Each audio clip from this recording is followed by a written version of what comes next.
Bien-aimés frères et sœurs, vous connaîtrez la vérité et la vérité vous affranchira. Ça, c'est pas moi qui le dis, c'est la Bible qui le dit. Mais moi, je vous dis mieux.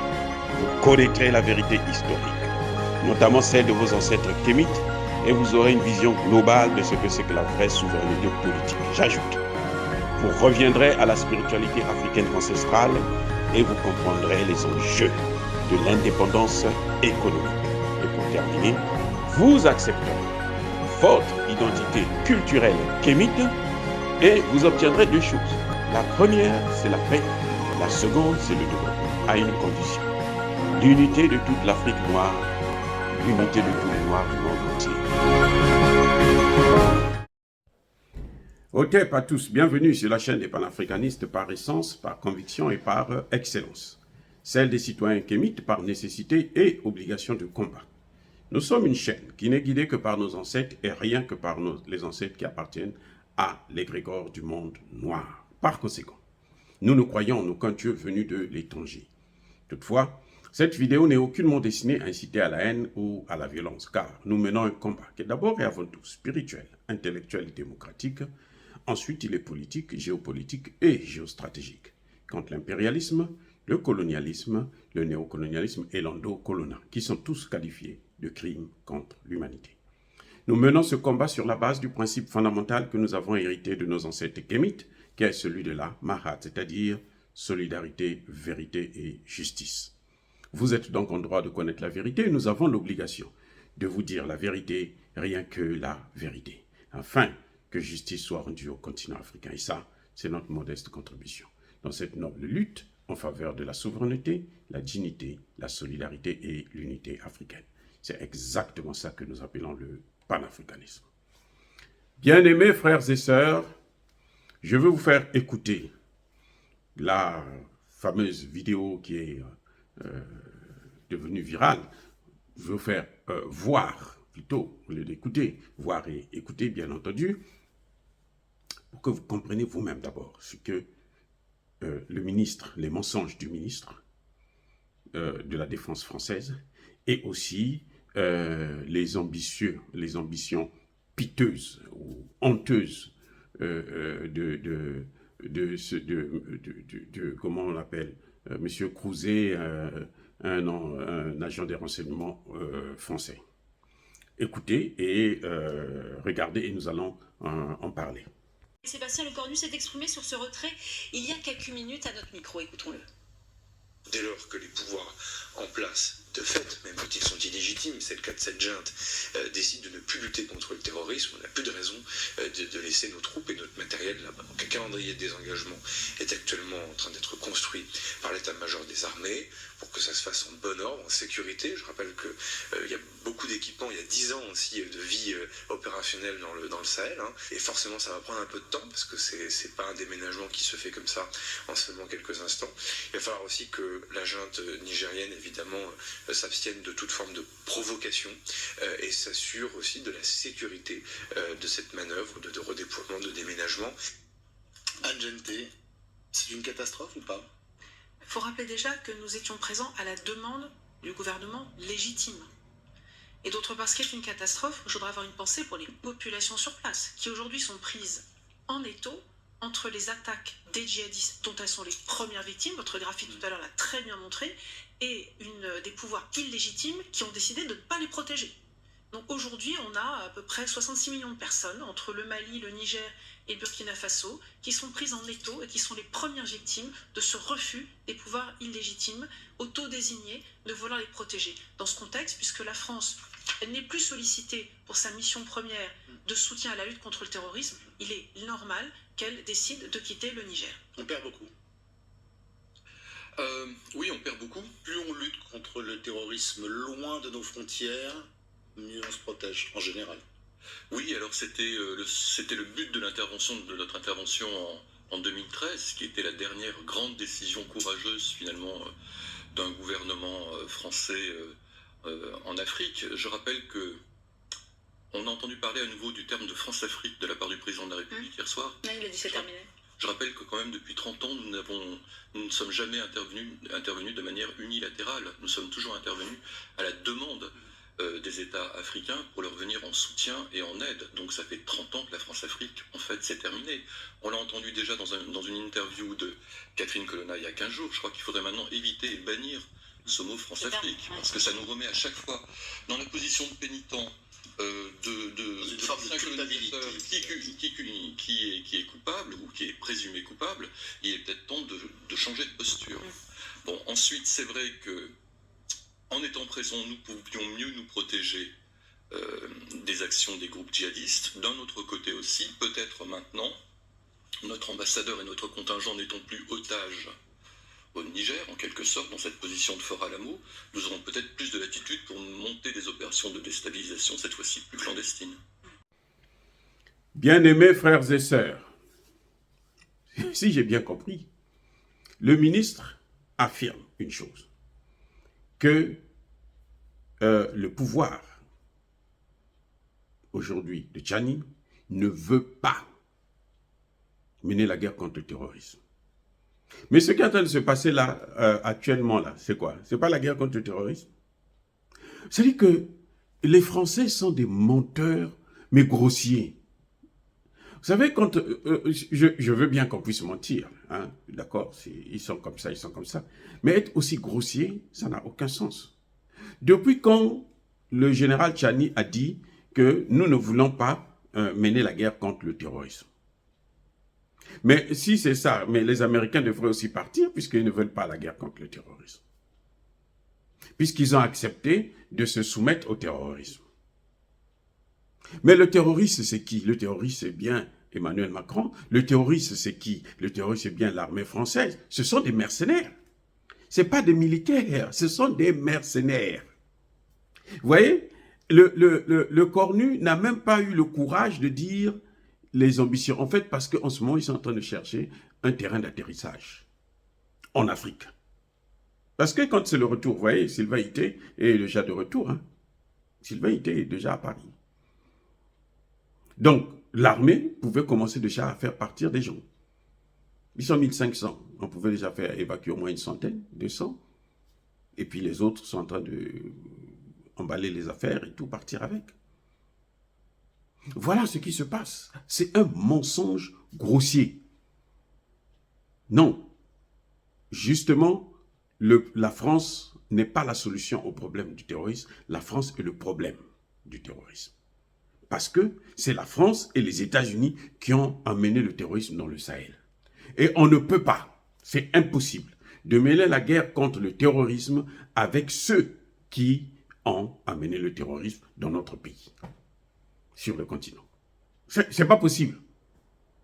Il y a des gens qui m'ont reproché que, parce que j'ai critiqué plusieurs panafricanistes qui ont dit, qui ont félicité Emmanuel Macron pour le fait qu'il retire ses soldats. Mais bon, déjà c'est mon point de vue. Hein. Pour moi, je pense qu'il n'y a pas d'événement. Au contraire, Emmanuel Macron devait être jugé en Afrique parce que c'est un criminel. C'est lui qui nous a amené le terrorisme là-bas. C'est Nicolas Sarkozy, vous le savez très bien.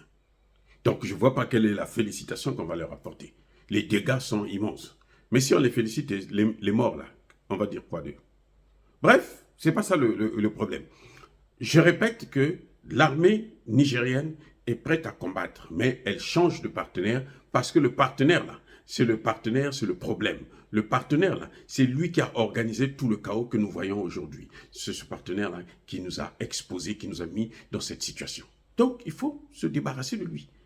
Le tour des Américains viendra aussi parce que ce sont les deux, avec l'Angleterre 3, qui ont littéralement détruit la Libye et transféré tous les terroristes dans le Sahel. Ça, c'est le premier point. Le deuxième point, c'est la dernière parole du garde de service de renseignement, qui dit que nous allons maintenant mener des opérations de déstabilisation de façon clandestine. Ça me fait rigoler. Vous savez, la stupidité, c'est ça. C'est ça la stupidité d'un peuple. Mais là, ça montre aussi que c'est un peuple aux abois. C'est un peuple qui ne sait plus où atterrir. Ils ont toujours eu l'habitude, quand ils veulent sauter, ils prennent l'élan sur nous. Et quand ils retombent, ils veulent on puisse amortir leur choc. Mais maintenant, quand ils tombent là, nous, on va s'écarter, on va les laisser tomber. Et oui, on ne va plus amortir, on ne va plus prendre les coups. C'est fini. Ça, c'est un. Deuxième chose que je voudrais faire remarquer aux Africains, parce que beaucoup d'Africains s'inquiètent. Oui, c'est vrai, il faut s'inquiéter, il faut être vigilant. Il faut ouvrir les yeux. Mais cette politique de Foccart, là, ça n'a jamais changé. Les gars, c'est ce qu'ils ont toujours fait, malgré leur présence dans le Sahel. Mais le terrorisme qu'ils ont amené là, le soutien au terrorisme, c'est quoi? Ce n'est pas des opérations clandestines? Ils vous ont déjà dit que eux, ils soutiennent le terrorisme? Non. Ils ravitaillent le terrorisme, ils financent le terrorisme? Non, ils n'ont jamais dit ça. Les Français n'ont jamais dit, si ce n'est pas Choguel qui est venu nous dire, le Premier ministre malien, qui est venu nous dire que, mais oh, vous savez, ils nous ont stoppé à Kidal. Sinon, on a arrêté ce phénomène-là. Les Français nous ont stoppés. Pourquoi? On a vu, après ça, chaque année, c'était l'ambassadeur de France qui organisait la démonstration militaire, un défilé militaire des terroristes. Le seul invité, l'organisateur, c'était l'ambassadeur de France au Mali. Donc, je voudrais faire comprendre à la jeunesse africaine, il faut être très vigilant, c'est vrai. Mais il faut savoir qu'ils n'ont jamais arrêté avec des opérations clandestines. Jamais. Ils n'ont jamais arrêté avec ça. C'est ce qu'ils font tout le temps. Le dernier exemple le plus scandaleux, le plus visuel, c'est lorsqu'ils ont assassiné Idriss Déby. Idriss Déby Itno n'a pas été assassiné, tué, abattu par les rebelles. C'est les services de renseignement français. Ce sont les services de renseignement français qui ont tué, qui ont assassiné Idriss Déby.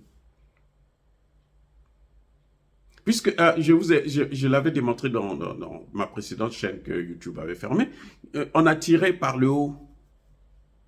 Les hélicoptères sont les hélicoptères militaires français. Les avions de combat, c'est les avions de combat français, pilotés par des Français. Et donc, ça ne tirait pas. Ce sont eux qui ont commis le forfait. Et quelle est la première personne qui a été informée? Ce n'est pas Kaka Déby, c'est Emmanuel Macron. La première personne. Parce que la grande erreur de Idriss Déby, c'est d'avoir fait confiance à ces gens-là. Et oui, c'est de leur avoir fait confiance et puis vouloir leur tourner le dos. Il a servi ces gens, à un moment donné, il voulait maintenant changer de position. Les gars ont dit non, mais ils continuent à avoir leur service. C'est comme Kaka Déby aujourd'hui, qui refuse l'intervention d'aider la France, de céder son territoire pour intervenir au Niger, et il a encore des bases militaires françaises là. Il ne faut pas être surpris qu'on le tue. Ça, c'est la faute à qui? C'est sa propre faute. Il sait, aujourd'hui, les parlementaires tchadiens sont en train de demander le départ des bases militaires françaises. Lui, il les maintient là. Et quand les Français lui disent, nous, on veut faire la guerre de l'autre côté, lui, il refuse. C'est normal qu'on le tue. Là, nous, n'avons que des larmes pour pleurer. Mais quand tu fais le travail d'un peuple, quand tu exécutes ce que le peuple demande, c'est tout un parlement qui demande que cette armée puisse partir. Toi, tu ne veux pas exécuter. Tu t'attends à quoi? Qu'on t'acclame? Non. Que les Français puissent t'acclamer? Non. Ils vont faire des opérations clandestines. Ce que vous appelez, ou ce qu'ils appellent opération clandestine, c'est ça. C'est l'assassinat d'Idriss Déby. C'est l'assassinat de Kadhafi. Kadhafi a été assassiné par les services français. Les services de renseignement français. Ils ont failli tuer même le fils de Kadhafi. Celui-là a échappé parce que c'est à ce moment-là que les Russes sont rentrés pour venir le prendre et le sauver. Donc, et Kadhafi a été assassiné. Pourquoi? Parce que Kadhafi, à un moment donné, ne voulait plus la coopération avec les Russes. Kadhafi, c'était maintenant l'ami des Français parce qu'il avait tellement fait confiance à Nicolas Sarkozy. Ce sont les mêmes qui l'ont tué. Quand Poutine, les services de renseignement russes l'appelaient pour qu'il puisse répondre, il refusait, il ne prenait pas les appels. Comment on va l'informer? Voilà le problème. Donc, n'ayez pas peur, outre mesure, parce que ça, c'est ce que nous subissons tout le temps jusqu'aujourd'hui. C'est ce que la France sait faire le mieux. Mais maintenant, les circonstances ne sont plus les mêmes. Vous avez vu hier, on a failli tuer Ibrahim Traoré. Le coup d'État, c'était pourquoi? C'était pour le tuer. Hein. Mais ils n'ont pas pu. Pourquoi? Parce que la population s'est levée. Ils savaient que même s'ils le tuent, même s'ils prennent le pouvoir, ils ne pouvaient pas gérer. Ça allait peut-être déclencher une guerre civile, comme au Mali, en Libye. Et puis bon, le chaos, c'est ça qui est dommage. Mais eux, ils n'allaient pas pouvoir venir s'installer. Les Ivoiriens, les Libériens, venir s'installer au pouvoir au Burkina Faso. Ou bien venir installer deux Burkinabés qui sont contestés par un peuple déterminé. Bon, écoutez, faut pas rêver. Donc, c'est bien. Au moins, ce qui est important, c'est que, au moins, ce que nous disons, ce n'est pas faux. Parce que, au moins, eux-mêmes, là, ils le disent. Sur Mondo Vision, ils vous disent que non, nous allons maintenant passer à reprendre les opérations de sabotage, de déstabilisation. C'est exactement ce que faisait Bob Denard. Ils ont toujours nié qu'ils n'étaient pas avec Bob Denard. Mais c'était la France qui agissait. C'est ça les opérations de déstabilisation là, clandestine. Là. C'est ce que faisait Bob Denard. C'est ça. C'est pas autre chose. Bob Denard est arrivé même à prendre le pouvoir aux Comores. Il est resté combien de temps? Et c'est ce qui avait entraîné, c'est depuis là que Bob Denard a commencé à rentrer dans la dèche. C'est ça. Les opérations de déstabilisation n'ont jamais cessé. Ils ont toujours mené ça. Mais maintenant, c'est de plus en plus difficile. C'est pour ça que vous voyez que les services de renseignement français n'ont pas vu venir le coup d'État au Mali. 2, les coups d'État au Burkina Faso. 2, les coups d'État au Niger. Ils n'ont pas vu venir ça. Au Burkina Faso, même le coup d'État de Damiba, ils n'ont pas vu venir ce coup d'État. C'est après qu'ils ont racheté Damiba, parce que Damiba a été formé par eux. Voilà. Maintenant, eux, ils ne veulent même plus que les étudiants sahéliens, africains, puissent venir étudier ce jeu. Mais tant mieux, parce que ça fera moins de traîtres. Voilà, moins de cheval de Troie, moins d'intellectuels pourris. On va les former ailleurs. Et ce qu'il dit, opération de déstabilisation la clandestine, c'est quoi? C'est ce que les Américains ont décidé pour le Niger. Les Américains, là, hein, que vous voyez là, avec les drones, leur base militaire, c'est ça. Opération de déstabilisation clandestine. C'est pour ça. Les Américains ont décidé que non, nous on ne veut pas faire comme les Français. Nous, on va changer autre chose. Et les Français, maintenant, ils ont copié. C'est parce que lui, il n'est pas intelligent. C'est pour ça qu'il vous a sorti ça. Mais sinon, ça a toujours été comme ça, les gars. Ça a toujours été là. C'est-à-dire qu'il n'y a rien de nouveau. Les Français, là, comme on dit, le chien ne change jamais sa façon de s'asseoir. Ça a toujours été la même chose. Quand vous financez le terrorisme, c'est quoi? C'est une opération de déstabilisation. Il y a 2 pays qui ont accusé la France. 3 même.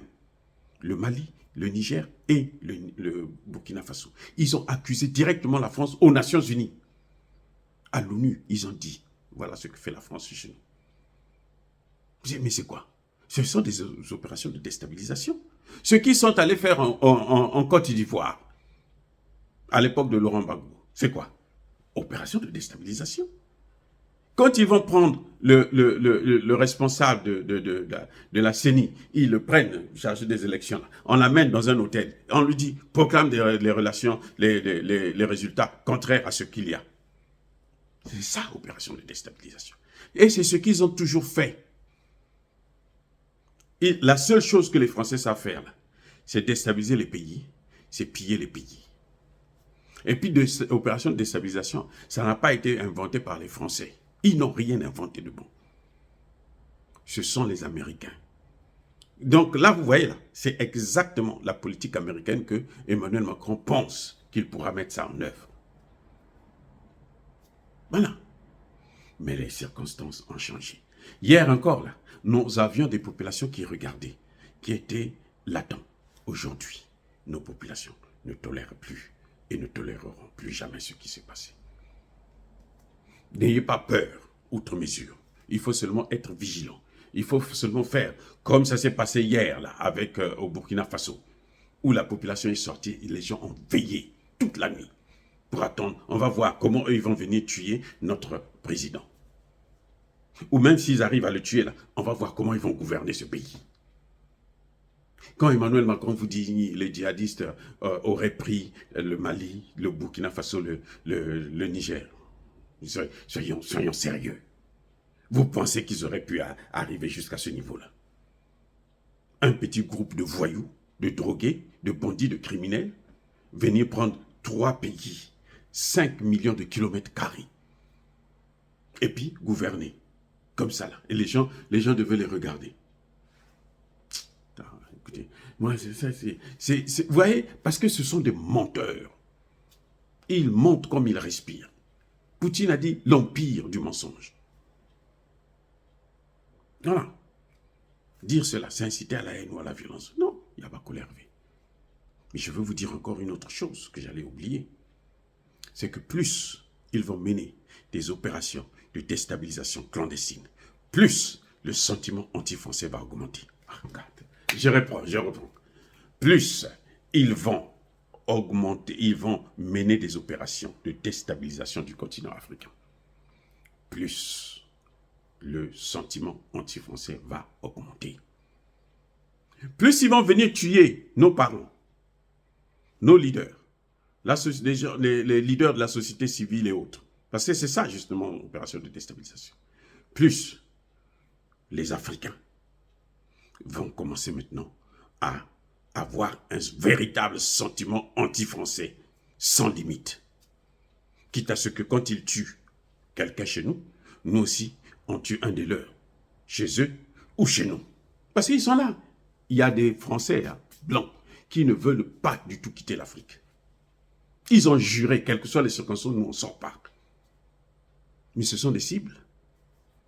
Vous venez vous tuer les nôtres et vous pensez que nos parents vont continuer à vous regarder et puis pleurer tous les jours. Non, non. Ils sont là aujourd'hui, là. Ils sont en paix, tranquilles. Mais si vous nous poussez jusqu'à bout, vous allez voir ce qui va se passer. Et il y a une autre chose que je dois vous dire. Les Africains, là, vous les avez partout.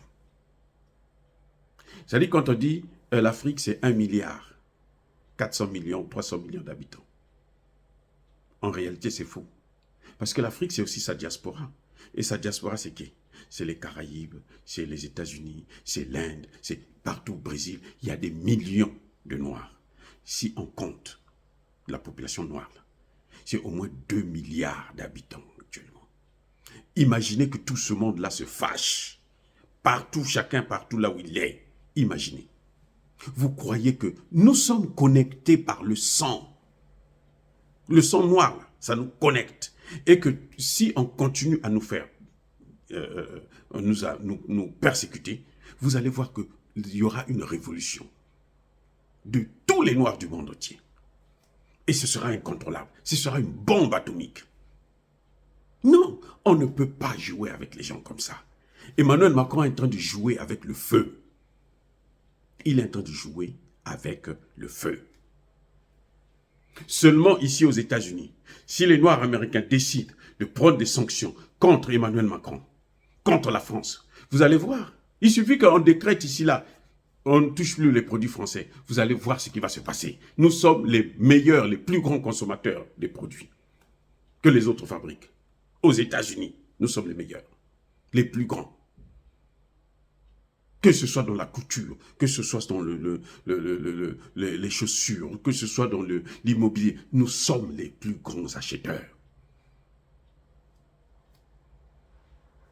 Donc, plus Emmanuel Macron va nous exacerber, plus le sentiment anti-français sera une réalité implacable et qu'on ne pourra plus arrêter. Non. C'est incroyable. Au moment où nous sommes en train de nous battre, là, vous savez que dans les Caraïbes, là, les gens sont en train d'exiger maintenant à l'Angleterre de dédommager l'Afrique, le monde noir, pour la colonisation et l'esclavage. Vous le savez? Ah bon? Parce que c'est la connexion. Ça, c'est spirituel. Personne ne peut arrêter ça. C'est une connexion spirituelle. Nous sommes liés, non? Parce que la source là, des Noirs, que ce soit dans les Caraïbes, que ce soit aux États-Unis, c'est quoi? C'est l'Afrique. Pourquoi ils sont africains-américains? Oh, bien-aimés frères et sœurs, soyez bénis. Je persiste et je signe. Soyez abondamment bénis par le Dieu des Kémites et par nos ancêtres angélisés. Mais que tous ceux qui persécutent le continent africain le pillent et le déstabilisent, qu'ils soient noirs, blancs, chinois, arabes, indiens, qui qu'ils soient punis, maudits, foudroyés, neutralisés, écrasés, effacés par le Dieu des Kémites et par nos ancêtres angélisés. Vive l'Afrique éternelle, j'ai dit et j'assume.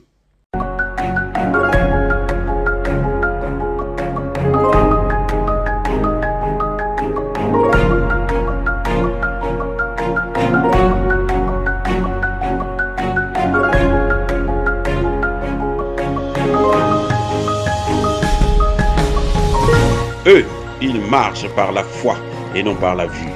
Mais moi, je vous conseille vivement de marcher par la connaissance scientifique et historique, notamment celle de nos ancêtres kémites, par les 5 sens et par l'intelligence.